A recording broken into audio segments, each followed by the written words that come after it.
The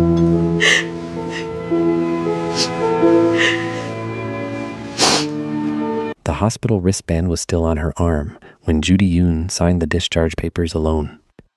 2 names. She had chosen 2 names. Her husband didn't know either of them. The Korean Mafia boss who controlled half of Seoul's underground. The man who could make a rival family disappear with a single phone call had no idea his wife had just brought 2 lives into the world and was already preparing to walk out of his forever. Judy didn't cry when she buckled the first baby into the carrier. She didn't cry when she tucked the second one against her chest.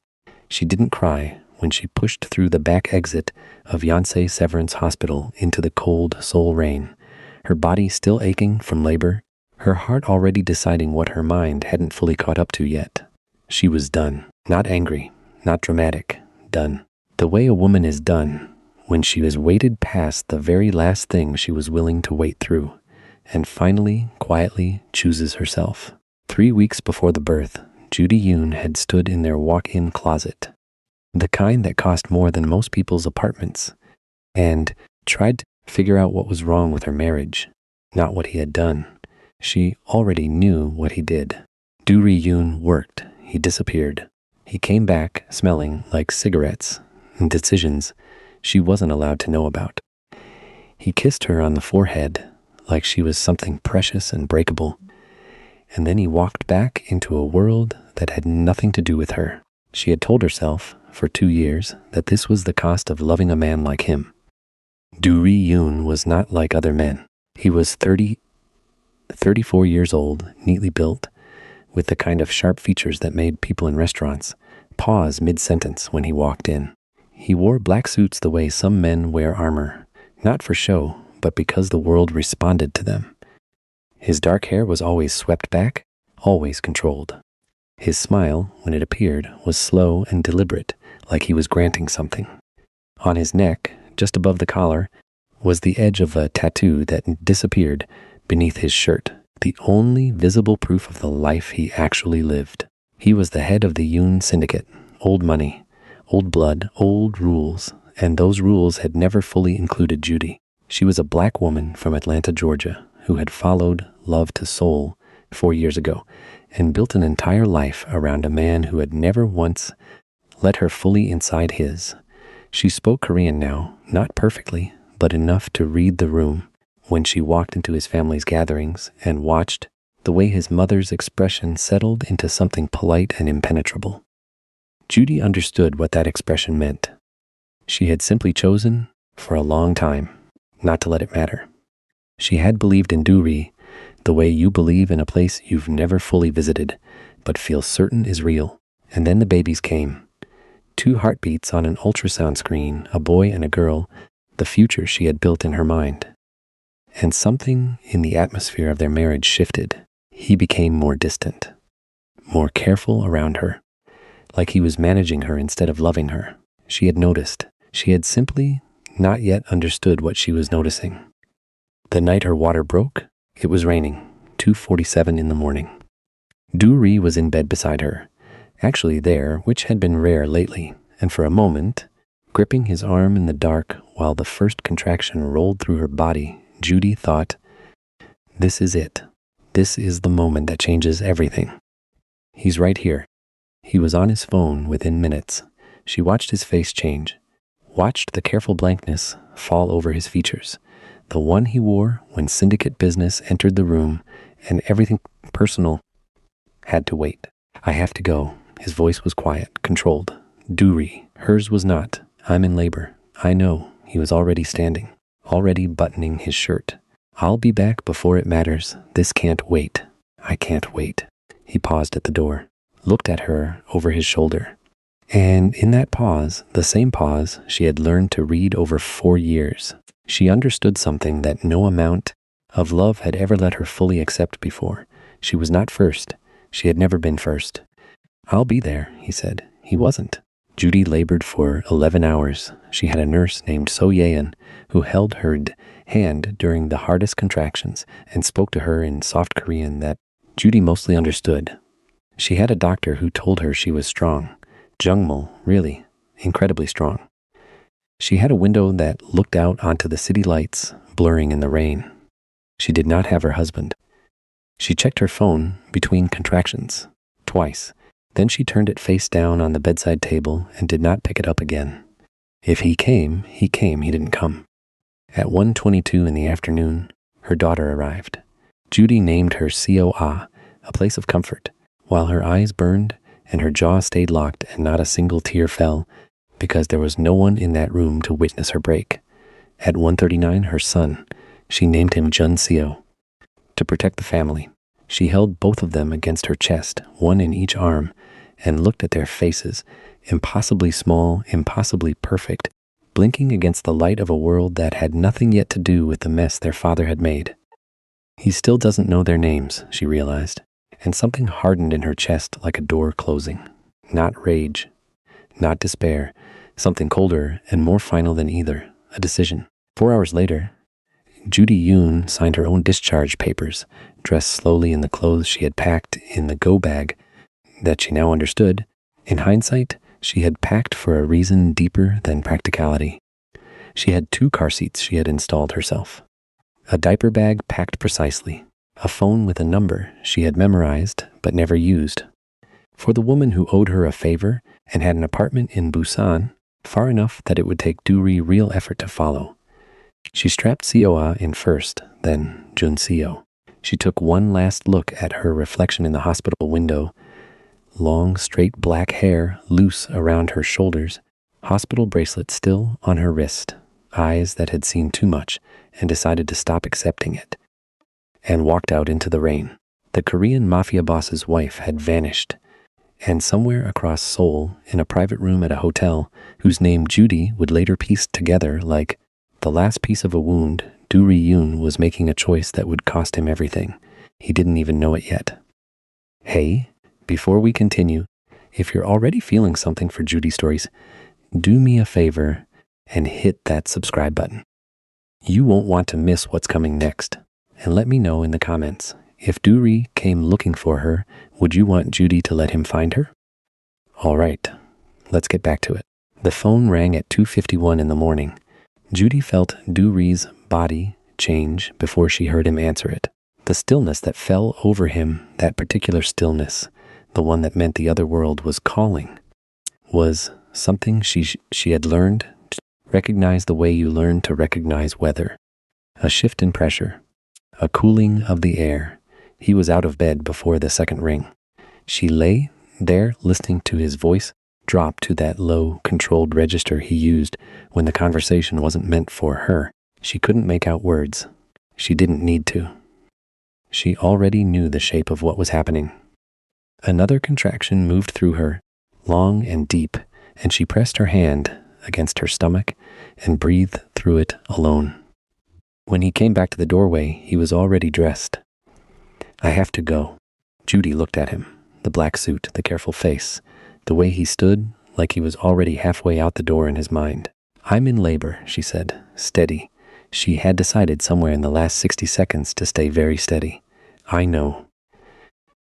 He crossed the room and crouched beside the bed, took her face in both hands the way he did when he needed her to believe something. His thumbs brushed her cheekbones.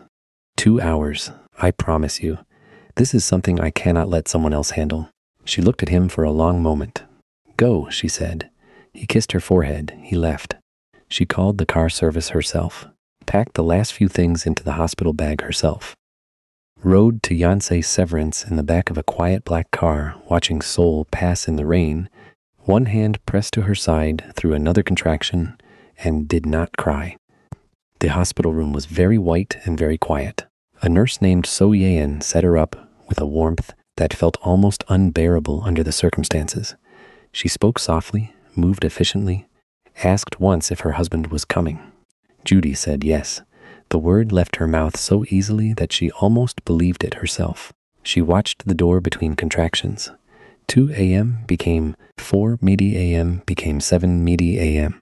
The pain deepened and widened and became the only real thing in the room. Outside the window, Seoul woke up gray and wet.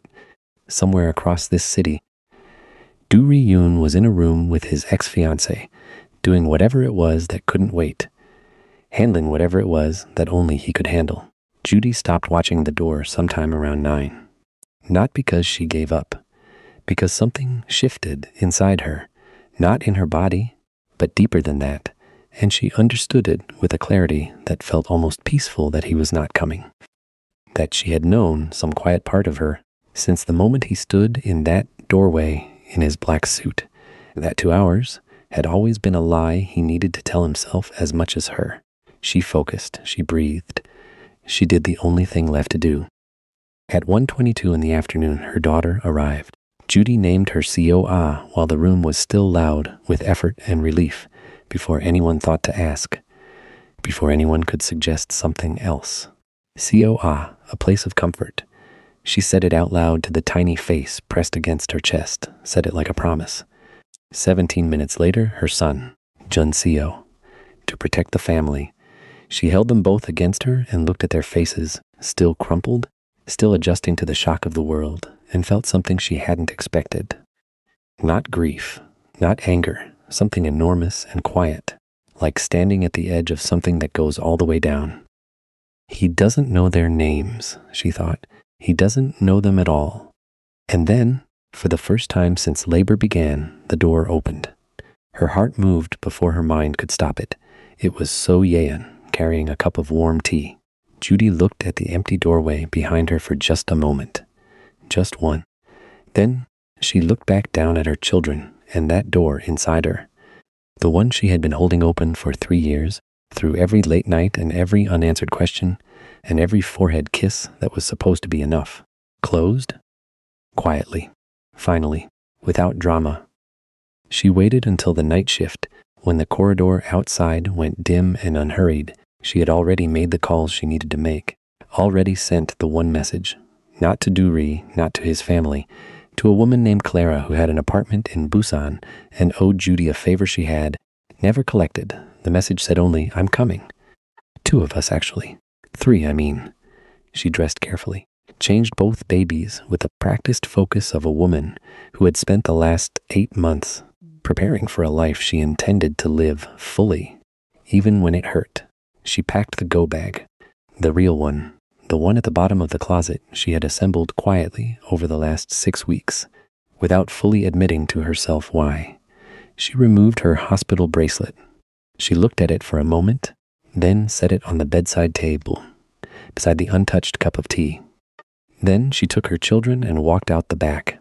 Clara's apartment in Busan smelled like salt and old wood and someone else's life, which was exactly what Judy needed.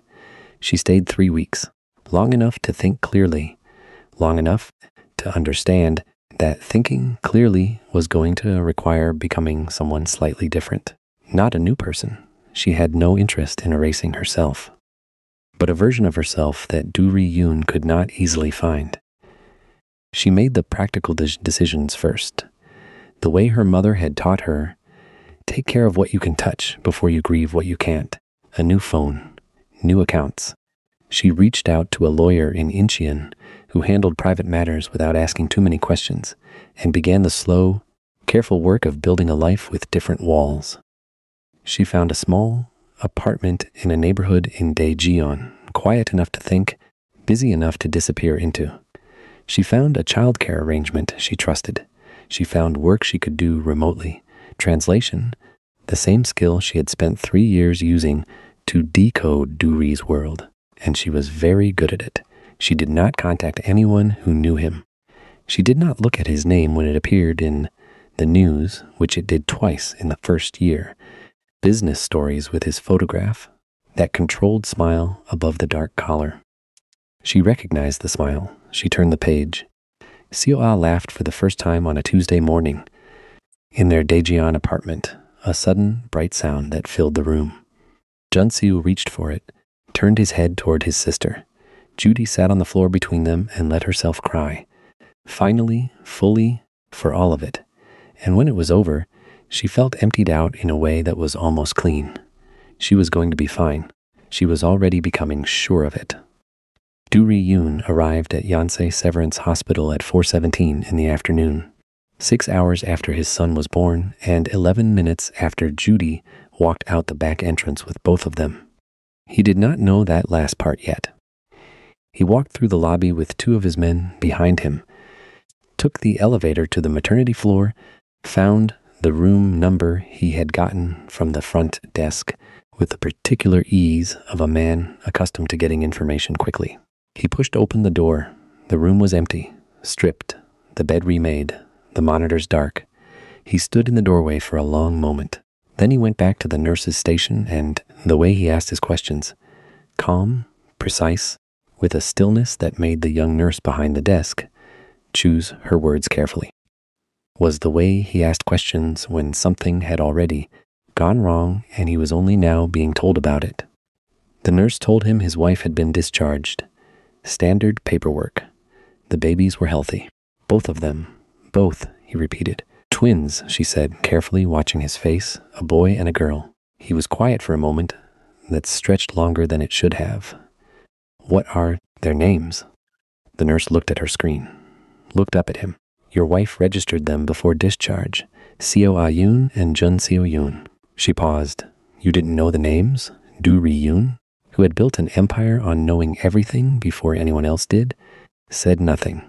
He walked back to the elevator. He rode it down to the lobby.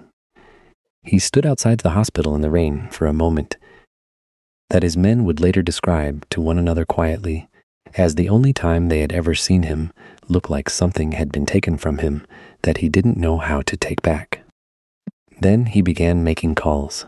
It took 3 private investigators 2 years and more money than most people would spend in a lifetime to find almost nothing. A phone number that had been disconnected, a lease agreement in a name that turned out to be legally altered, a photograph from a neighborhood security camera in Daejeon, blurry, inconclusive, a woman with long, dark hair and 2 small children in a market on a Wednesday morning that could have been anyone. Could have been. Du-ri looked at that photograph for a long time. His investigators told him the trail went cold in Daejeon, told him whoever had helped her knew what they were doing, told him she had been careful in ways that suggested she had planned this before it happened. That detail stayed with him, moved through him slowly like something he had to feel the full shape of. She had planned it, which meant some part of her had seen it coming before he did, which meant that while he had been telling himself he was protecting her, she had been quietly preparing to protect herself. From him, he set the photograph down on his desk and sat with that for a very long time. His children were out there somewhere, a girl named Seo Ah, a boy named Jun Seo. Learning to walk, probably, learning to talk, being raised by a woman who had decided she was better off without him, and who had so far been completely right. He kept looking. Truth came from the last place Du-ri expected. His ex-fiancée Haewon called him on a Thursday evening in the 3rd year of his search, through intermediaries, not through the careful channels that governed every communication in their world. Directly from her own phone, voice that sounded like someone who had been waiting to say something for a very long time, and had finally decided the waiting was worse than consequence. It was your mother, she said, and the elders. All of it was arranged. He didn't speak. He let her continue. The phone call that pulled him away from the hospital that night. The one that told him Haewon was in danger. That a rival faction had her. Only Du-ri coming personally could prevent it from becoming something worse. Had been fabricated. There had been no threat. No rival faction. Won had been told only that she needed to meet him urgently. That it was a business matter. That she should say nothing to anyone. She had not known, until much later, what her presence that night had cost. They used me, she said, and I let them, because I didn't ask enough questions. I'm sorry, Du-ri. I have been sorry for 3 years. He asked her one question. Who, specifically, among the elders, she told him. He thanked her. He ended the call. He sat alone in his office in the dark for a long time, but what moved through him in that silence was not the cold fury he usually felt when someone betrayed him. It was something older and heavier than that. Something that had no clean outlet. His own family. His mother, who had smiled at Judy's face at every dinner table and felt nothing. The elders who had built the syndicate on the principle of loyalty and had, decided in a private meeting he had never been invited to that his marriage was a liability the organization could not afford. A black American woman carrying mixed race children into the Yoon bloodline was a problem to be quietly solved. They had solved it. They had solved it by making him the instrument of his own destruction, and then watched him search for 3 years without saying a word. He dealt with it the way he dealt with all betrayals, completely and without announcement. His mother was removed from every position of influence she held within the organization. The 3 elders who had planned and executed the scheme were given a choice between quiet retirement and consequences neither of them wanted to contemplate. They retired quietly. It didn't bring Judy back. It didn't give him back a single day of his children's lives. But it was the first honest thing he had done in years, and it felt like the floor of something. In Daejeon, Judy Yoon was not waiting for any of this. She had built something real. It had taken longer than she expected and cost more than she budgeted in every sense of the word, but it was hers, entirely, unambiguously, anyone's permission. Her translation work had grown into a small consulting practice. She worked with international organizations, NGOs, companies navigating the particular complexity of Korean business culture from the outside. She was good at it in a way that made sense when you understood her history. She had spent years translating Duri's world for herself, learning to read what wasn't being said, understanding the architecture of silence. Those skills transferred. She had 2 children who were, any honest measure, extraordinary. Sia, at 3, was all motion and certainty, a child who had decided early that the world was hers to investigate and had not yet encountered sufficient evidence to revise that opinion. Junsia was quieter, watchful, with a habit of studying faces that made Judy's chest ache sometimes with recognition. He had his father's eyes. She had made her peace with that. She told them about their father in the way she had decided was honest without being weaponized. That he existed. He had made a choice that hurt her very much. That the choice was not about them, had never been about them. Being loved by her was not a consolation prize, but the whole point. She did not tell them his name. Not yet. No, they were too young for the weight of it. She was not afraid exactly, but she was careful in the way that women who have survived something tend to be careful, not paranoid, just awake. She knew that Duri was looking. She had assumed from the beginning that he would look. She had simply made sure that finding her required more than money, because money was the one thing he had in unlimited supply. She had almost let herself believe that careful was enough. He found her on a Tuesday. She was at the market 2 blocks from her apartment. The same Wednesday market from the photograph his investigators had taken 3 years ago, which meant he had known the neighborhood for 3 years and had spent that time narrowing the radius until there was nowhere left to narrow. And she looked up from a display of persimmons, and he was standing 10 feet away. He looked older, thinner through the face. He was wearing a dark coat, tie, and he was alone, which surprised her. Duri Yoon did not go places alone. They looked at each other across 10 feet of Tuesday morning market, and said nothing for a moment that lasted much longer than a moment. "Judy," he said. "No," she said. Not no to her name. No to whatever came next. No to the conversation he had been rehearsing for 3 years. Explanation? The apology? The version of events he had constructed that would make her understand. She could see it all waiting behind his eyes, and she wanted none of it. She put down the persimmons and walked back the persimmons and walked to her apartment, and he followed distance that told her he understood exactly how close he was and was not permitted to be. She let him come inside because her children were at school, and she wanted conversation on her own ground, on her own terms, without an audience. She listened. She had promised herself she would at least listen.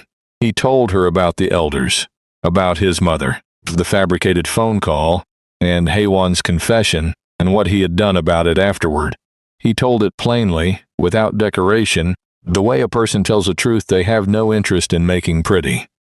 When he finished, the apartment was very quiet. "I believe you," she said. He looked up. "I believe that's what happened," she said. "And I believe you didn't know. And I need you to understand that none of that changes what I experienced in that hospital room. None of that gives me back those 11 hours. You still left. Whatever the reason was, you still chose to leave, and I still gave birth alone. I still walked out of that hospital carrying 2 babies whose names you didn't know." She paused, believing your explanation and forgiving you are not the same thing. I need you to understand that difference. He nodded. His jaw was tight. "I understand." "I don't think you do yet," she said, "but I think you're starting to." The attack came 6 weeks later. The faction of the syndicate that Dury had dismantled after the Elder Purge. The ones who had lost positions, income, the protection of an organization they had spent decades building, had decided that the cleanest way to restore order was to remove Dury entirely. And the cleanest way to remove Dury, they had determined, was through the people he had spent 3 years trying to find. They came to Daejeon on a Wednesday evening. They had not counted on Judy. She had installed a security system the month after Dury found her because she trusted him, but because she understood that him finding her meant others could too. She saw them on the cameras before they reached the building. She called him. He answered on the first ring and was already moving before she finished the sentence. What happened in the 2 hours that followed was something Judy would not talk about in detail afterward. What she would say, when her children were old enough to ask, was that their father came when it mattered. That when the moment arrived, the real moment, a phone call in the middle of the night about someone else's emergency, he came, and that he made a choice, standing in the wreckage of that evening, that cost him everything he had inherited and nothing he actually valued. He dissolved the syndicate, quietly, not partially, entirely. He walked into a meeting with the remaining family heads and put everything on the table, and told them it was over. Some of them fought it. None of them won. Dury Yoon had built the organization's architecture for a decade. He knew exactly where every wall was load-bearing, and he brought them down with a precision that left nothing standing. It took 4 months. It was not clean or simple or without consequence, but when it was finished, it was finished. Judy did not take him back. Not that year. What she gave him was something harder and more honest than reconciliation.